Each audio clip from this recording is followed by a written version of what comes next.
You know why I really love Nick Hood as a minister? I watched his father do it, and he took over for the church, and he was one of us, but he really turned out to be a great minister. I know it's hard, and that's something that I know that all ministers may not be doing what they're doing because for the right reasons, but I know it's hard. I know he's a beautiful man, and we've been knowing each other for over 50 years. I believe in him. He's inspired me in so many ways to do what I'm doing and try to be the best at it. Make sure you watch Nick Hood's ministries. You'll never be the same.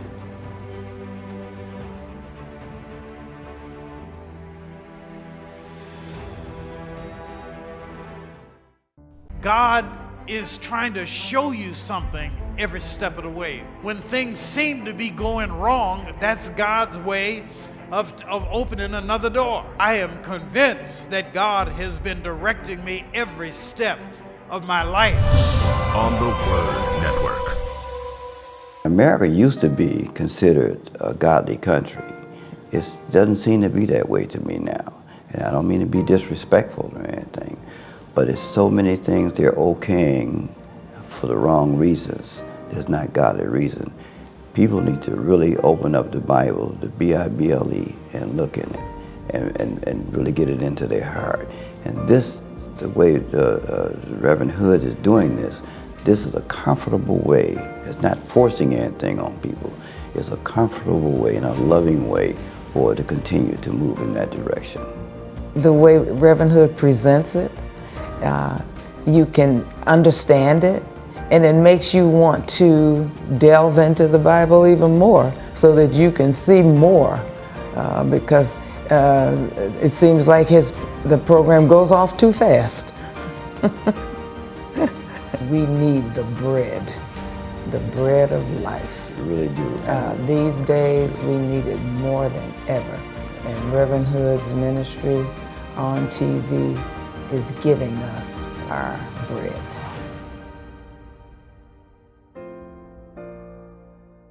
Trust in the Lord and lean not unto your own understanding. Trust in the Lord. Lean not unto your own understanding. This is taken from Proverbs chapter 3, verse 5. And to me, this represents part of the counterintuitive nature of God. Jesus tells us, love your neighbor as you love yourself. He tells us, if a person strikes you on the right cheek, turn and give them your left cheek. If a person asks for your tunic, give them your cloak. This is counterintuitive because in life, we learn from our infancy to trust our learning. You know, when the wisdom writer in Proverbs says, trust in the Lord and lean not unto your own understanding, it is our own understanding that forms us. As infants, we learn that fire is hot, water is wet. We learn that people who are nice to us, our parents, we trust them, we depend upon them, we believe in them. This is our own understanding. But what the Bible is telling us is that if we trust in God, we will not lean totally upon our own understanding. And I think this can be somewhat confusing because in life, we grow up trusting in our own understanding. But you know, even in life, a lot of success is counterintuitive. I think about in football, the quarterback, you know, you want to score a touchdown, you want to score something, a field goal, but very often the plays that the quarterback calls are counterintuitive. The quarterback, you know, may fake to the right, but then hand the ball off to a runner who's running to the left. Or sometimes the quarterback will fake to the left, run to the right. The quarterback might fake like he's going to pass to the right, but then he turns around and passes to the left. That's counterintuitive. The screenplay, where the quarterback takes the ball back, the offensive line gives a kind of a cursory blocking, but they allow the defensive players to run in like they're going to tackle the quarterback, and then the quarterback throws a short little pass to a running back, and that's called a screen play. But it's counterintuitive. And it's counterintuitive because the defense is not expecting it. And in life, there's so many things that are counterintuitive. It's counterintuitive to be generous to somebody who's down on their luck. It's counterintuitive to be kind to somebody who's been mean to you. It's counterintuitive to do what other people don't expect. It's counterintuitive to invest in a company that looks like it's failing. But very often, some of the great businesses in our history have started from the ashes of ruins. And it's sometimes difficult to wonder why you would believe in somebody who's had failures. Henry Ford was bankrupt at least twice. But now you have the Ford Motor Company. But people believed in Henry Ford even when he was bankrupt. And the point that I'm making is that in life, very often success is counterintuitive. And so when the wisdom writer says, trust in the Lord, lean not unto your own understanding. What the wisdom writer is saying is there is an understanding that's greater than your mind. There's an understanding that out there, there's truths out there that are greater than what you can see with your eyes. There are truths which are greater than what you can hear with your own ears. And you have to trust in God. But it's very difficult sometimes to trust in God, a God who you cannot see, a God who you may not be able to hear, a God for whom you may not be able to fully understand. But that is the challenge of the Christian faith. The challenge of the faith is trust in the Lord. And you may ask, but Reverend, how can I trust in the Lord in whom I cannot see? It begins, my friends, with having an understanding of the Lord. And that understanding starts in church. It starts in reading the Bible, learning the Bible, trying to understand what the Bible is teaching. But then trusting in the Lord moves to another level. It's one thing to read about God, but it's another thing to experience God. And when you in your life have experienced God, when you in your life have walked out in faith, when you in your life have tried to love the way that Jesus loved, to forgive when you don't feel like forgiving, to be kind when you don't feel like being kind, to be understanding when you don't feel like being understanding. That, my friends, is really the genesis of the God Spirit in you. And you can't really attain that understanding of God until you begin to love on that level. And 1 John 4 says, perfect love casts out all fear. And to trust in the Lord with all your heart means that you've got to cast out all fear. To say, I'm going to love this person even though they've been mean to me. I'm going to love this person even though they have disappointed me. I'm going to love this person even though I don't understand them. And I'm going to trust the Lord with all my heart because I know that there's a better day coming. I know that there is a promise that God has offered to me.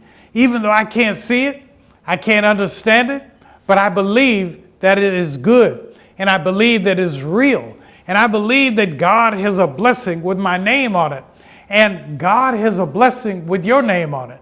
And I encourage you to get beyond your fear. I encourage you to get beyond your anger. I encourage you to get beyond your distrust of somebody and begin to trust in the Lord a little more.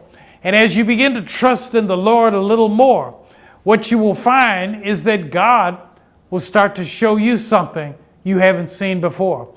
And, even in our own history, we have examples of the counterintuitive relationship that God wants us to have in life. I think about the civil rights movement in America. Under Dr. Martin Luther King Jr., the civil rights movement was totally counterintuitive. The intuitive reaction to violence is to respond with violence. But Dr. King taught the question is not violence or violence, but it's nonviolence or non-existence. And, he understood that very clearly. And, there were voices in the civil rights movement who advocated for militancy, who advocated for violence.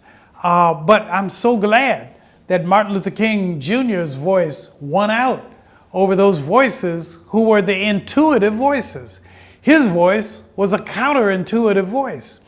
And that counterintuitive understanding that Dr. King had derived from his Christian faith, where he saw Jesus suffering for the sins of the world.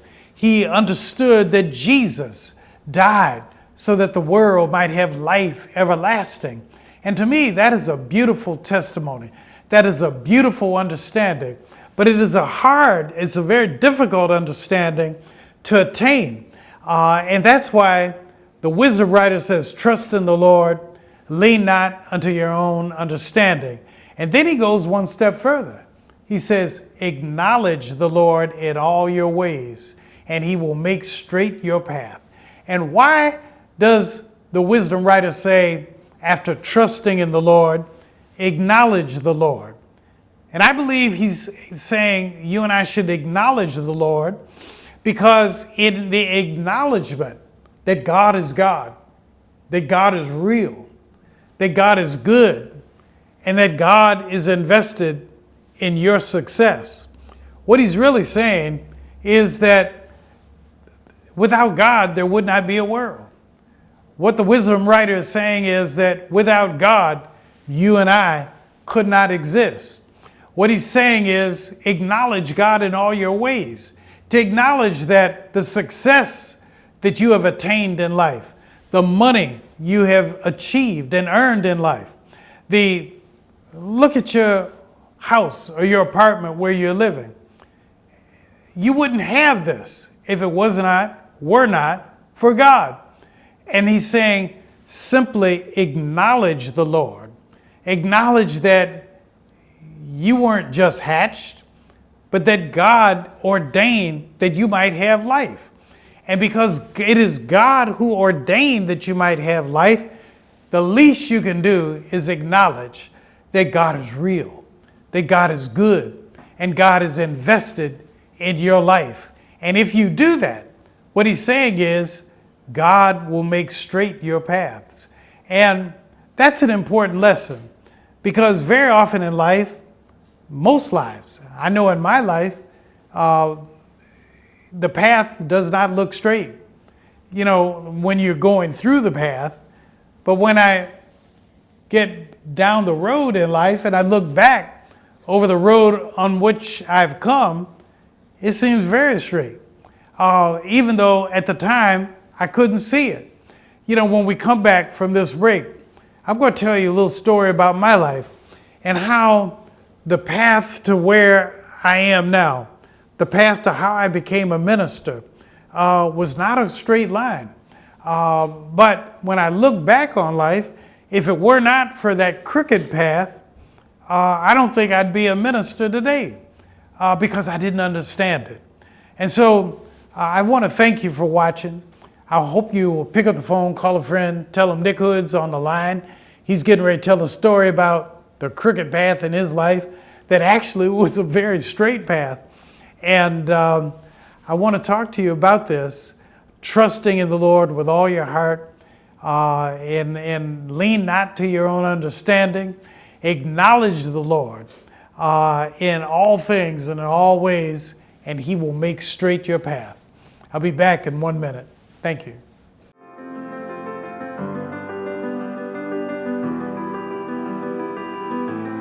There are people all across this globe who now will have the opportunity to know you like I do, because of course you are very forthcoming in telling stories about life, stories that are relatable, and that means something.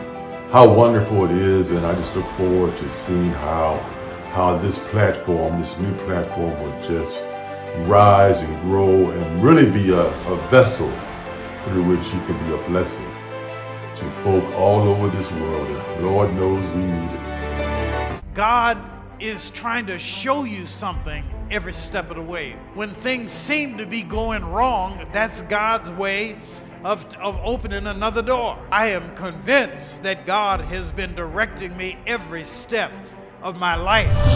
On the Word Network. Trust in the Lord with all your heart and lean not unto your own understanding.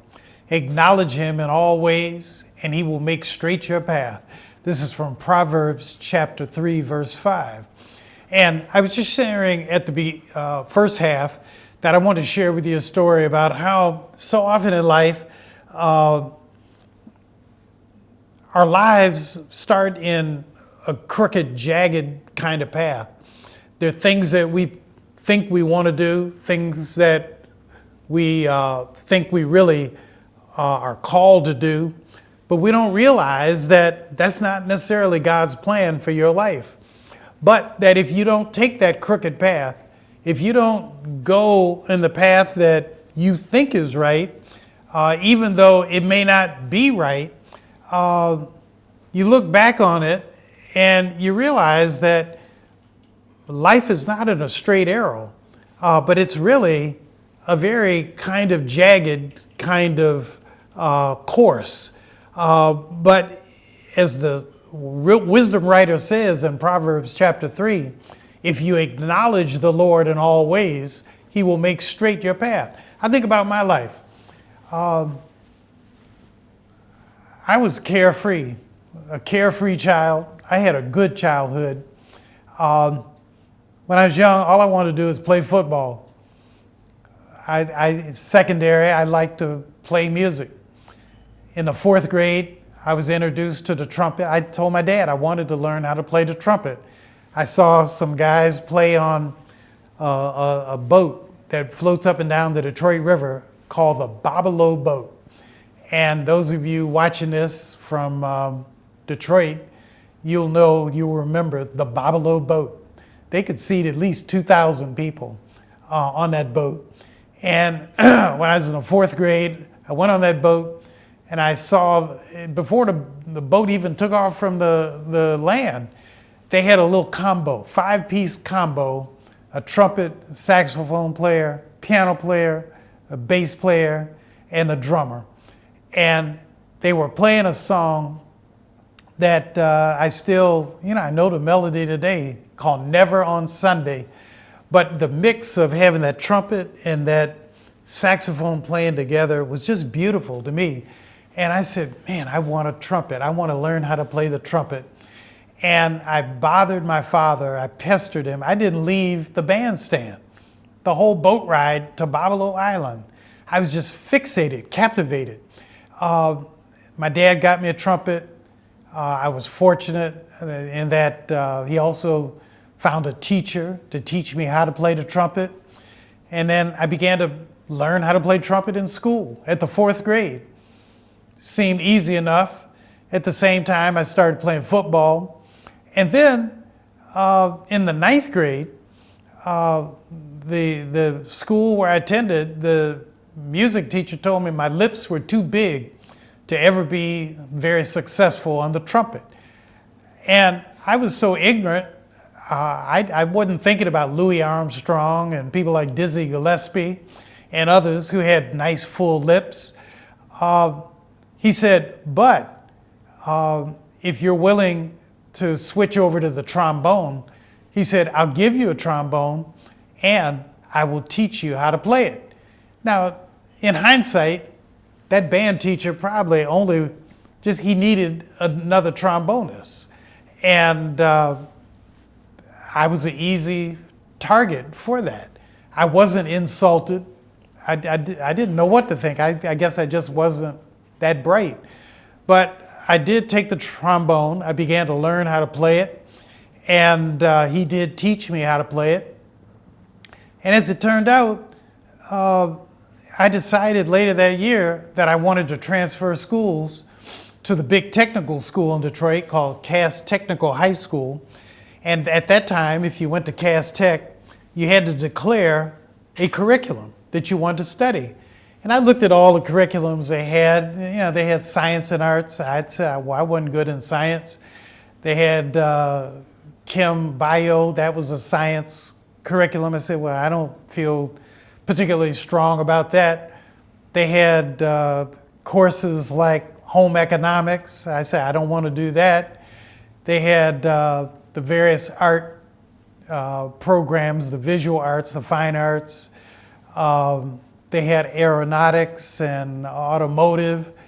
I didn't want to do those things, but they had one curriculum that I saw. It said music.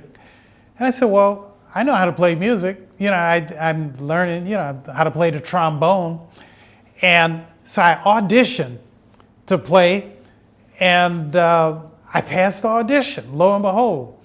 And the band teacher saw my course outline. He said, young man, what's this course, sports class? And I said, well, that's to, strengthen myself so I can play football. I'm a football player. And he said, young man, don't you know, to me, your mouth is precious? He said, your lips are precious to me. He said, there are only 5 people in this school who can play a trombone at the level that it's required. I need a 6th person. And he said, you're good enough to be my 6th man. He said, but I can't afford for anybody to hit you in the mouth. He said, you'll have to decide today which you will play, but it will not be both. And I said, yes, sir. And I began to think about it. I said, nobody ever told me any part of my body, not even my parents, told me that I was just precious, not like that. And, the band teacher had me playing literally 5 hours a day, 3 hours, 3 bands, 1 hour each. And the top band, I had to arrive at school at 7 in the morning for what they call a sectional, the trombones. And after school, starting at 4 o'clock, we played 1 to 2 hours rehearsing. And, with that much time with a horn in my mouth, there's very little time to get into trouble. And at the same time, I began to play in an R&B band. And I played keyboard with that. And I had a lot of fun doing that. And matter of fact, I had so much fun, I thought that's what I would do with my life. But I'm fortunate in that I grew up in Detroit and was exposed to some of the great musicians in Detroit. And one of the things I learned was that you could be a great musician, but you might not live very well. And so I determined early, I said, by the time I was in the 10th grade, I played in this R&B band. I said, we were making money. We were making more money in high school than a lot of musicians make today playing in bars. And so I'm very grateful. I never had to play in a bar. It was very exciting. But I made some self-imposed limitations. And I said, if my band is not recording by the time I'm graduating from college, I'm out. Because I don't want to be 40 years of age and dodging bottles. And to make a long story short, I began to work with the young people in my church. I found that much more fulfilling than the music. And we did not have a recording contract by the time I graduated. And so without regrets, I stepped back from the band. I said, you guys can play without me. You got my interest in it, I'm gone. And, you know, I look back on that, that was 50 years ago. I look back on that and I say, it's the best decision I ever made in my life to leave the music. But at the time, that's, looking back on it, it's kind of a crooked line. How do you go from music into ministry? But I think many of our lives are like that. We start in one direction, but we hit a wall, and so we go and, you know, we take plan B. But when you look back in life, if you've trusted the Lord along the way, what you'll find is that it never was really crooked, that it was really God's way all along. Think about the people you dated, who you didn't marry. That was part of God's plan. Now, sometimes God introduced you to somebody, and in your hard-headedness, you didn't just want to be with them. You just want to make it difficult for yourself.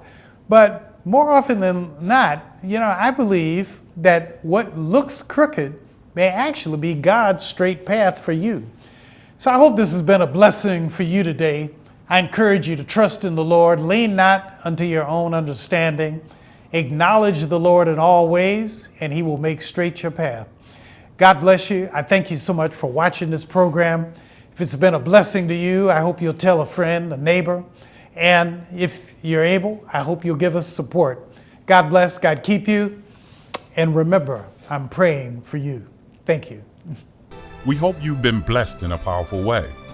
Just knowing you took the time to watch today's broadcast is a great encouragement to Pastor Nick Hood. If this broadcast has been a blessing to you, we ask that you mail a tax-free donation to Nicholas Hood Ministries at 4535 Chrysler Drive, Detroit, Michigan, 48201.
God is trying to show you something every step of the way. When things seem to be going wrong, that's God's way of opening another door. I am convinced that God has been directing me every step of my life. On the Word